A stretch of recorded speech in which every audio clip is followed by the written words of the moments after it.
A few moments later. 어쩜 이렇게 시간이 안 가는지 정말 버스 안에서 고인 이불 속에서 고인은 언제나 너에게 고인. Jadi saya akan mereview bab 9. Isi dari bab 9 tersebut banyak masalah kenegaraan yang dihadapi akhir-akhir ini, tetapi yang paling krusial adalah masalah perilaku birokrasi. Masalah tersebut mengorbankan kepentingan publik. Masalah ini juga harus segera diselesaikan karena dapat menimbulkan dampak negatif yang berkepanjangan. Kita menyaksikan bahwa permasalahan di negara ini terus berkelanjutan, seperti kemiskinan dan pengangguran. Hal tersebut sudah diperupayakan untuk mengatasi masalah tersebut, namun hasilnya tetap saja sama-sama nihil, nggak ada perubahan. Hal ini dikarenakan kinerja birokrasi yang dianggap kurang maksimal dan lebih mementingkan keuntungan pribadi. Jadi birokrasi adalah seseorang yang diberi tanggung jawab untuk melaksanakan dan menjalankan pemerintahan. Namun dalam masalah ini, birokrasi tidak menjalankan dengan maksimal. Hal ini membuat respon masyarakat tentang birokrasi menjadi negatif.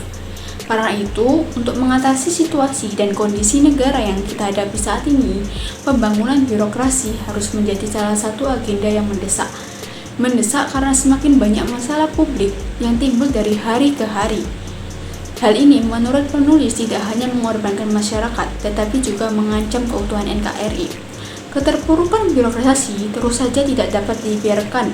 Hal ini untuk mengatasi tersebut, kita menurut penulis dapat melihat dari 3 referensi paradigma besar administrasi publik, yaitu OPA, NPM, dan NPS. Jadi yang pertama adalah OPA, Old Administrasi Publik. Dalam paradigma OPA, gerakan untuk melakukan perubahan adalah dengan memisahkan administrasi publik dengan dunia politik. Paradigma OPA ini lebih ringkasnya yaitu dikenal dengan sistem top-down, yaitu suatu keputusan dari atasan, bukan dari down top, yang dimana mendengarkan saran dari bawahan dan disaring untuk mencapai keputusan. Dengan perkembangan waktu doktrin, OPA dapat berubah menjadi sangat kaku dan bertele-tele. Meski demikian, paradigma OPA dapat dipelajari bahwa untuk membangun birokrasi diperlukan profesional, penggunaan prinsip ilmuwan, hubungan yang impersonal, penerapan aturan secara tegas dan netral. Yang kedua adalah NPM, New Public Management. Paradigma ini terus berdasarkan pada teori pasar dan budaya bisnis dalam organisasi publik. Paradigma tersebut muncul tidak hanya karena krisis fiskal pada tahun 1970-an dan 1980-an, tetapi juga karena adanya keluhan bahwa sektor publik terlalu besar, inefisiensi, merosotnya kinerja pelayanan publik. Dalam perkembangan NPM menuai banyak kritikan karena para elit birokrasi cenderung berkompetensi untuk memperjuangkan kepentingannya daripada kepentingan umum. Apalagi dasar NPM adalah teori public choice yang didominasi oleh kepentingan pribadi, sehingga konsep public spirit service diabaikan. Hal demikian tidak mendorong proses demokrasi.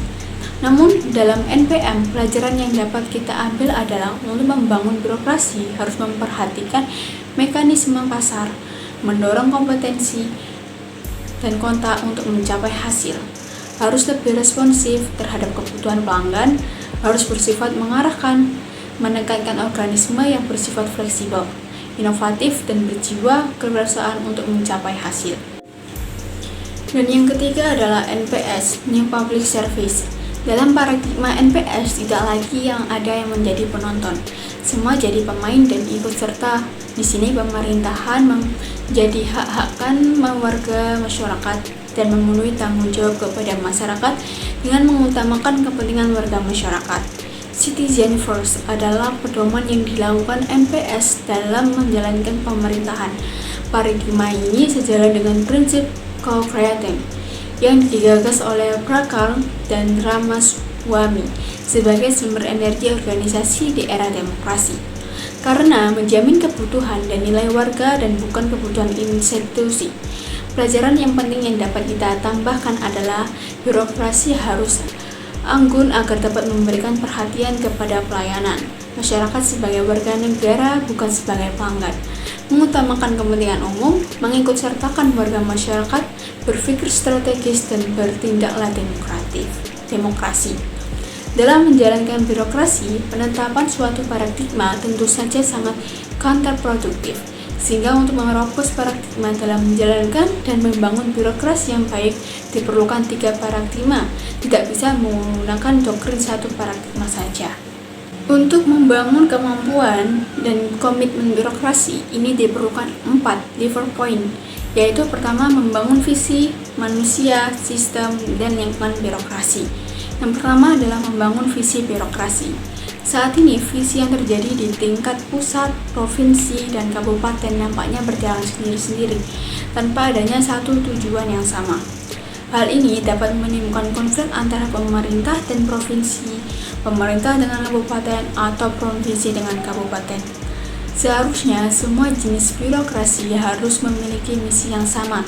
Misalnya, mendahulukan kepentingan NKRI, sehingga mewujudkan masyarakat yang adil, sejahtera, dan sejajar dengan negara lain. Pembangunan visi birokrasi ini harus dilakukan melalui proses internalisasi dan institusional RPJP, mulai dari tingkat nasional sampai tingkat kabupaten, sehingga elit birokrasi memiliki unit of purpose buat dan komitmen bersama membangun NKRI.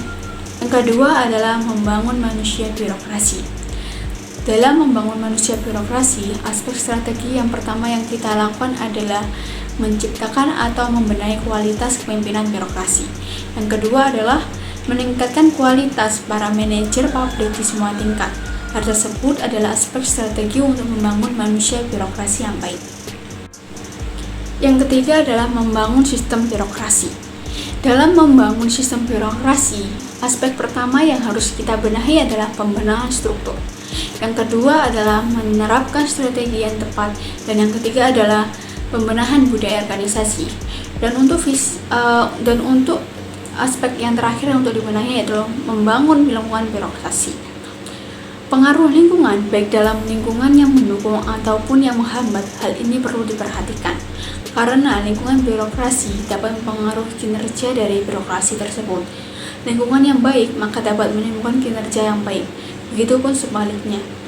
Sehingga untuk mengatasi ini perlu diadakannya pembenahan lingkungan birokrasi yang baik di legislatif maupun di aparat eksekutif. Grab, make it clap. I got 3 old thoughts, new guap, wear that thing, bitches on my line.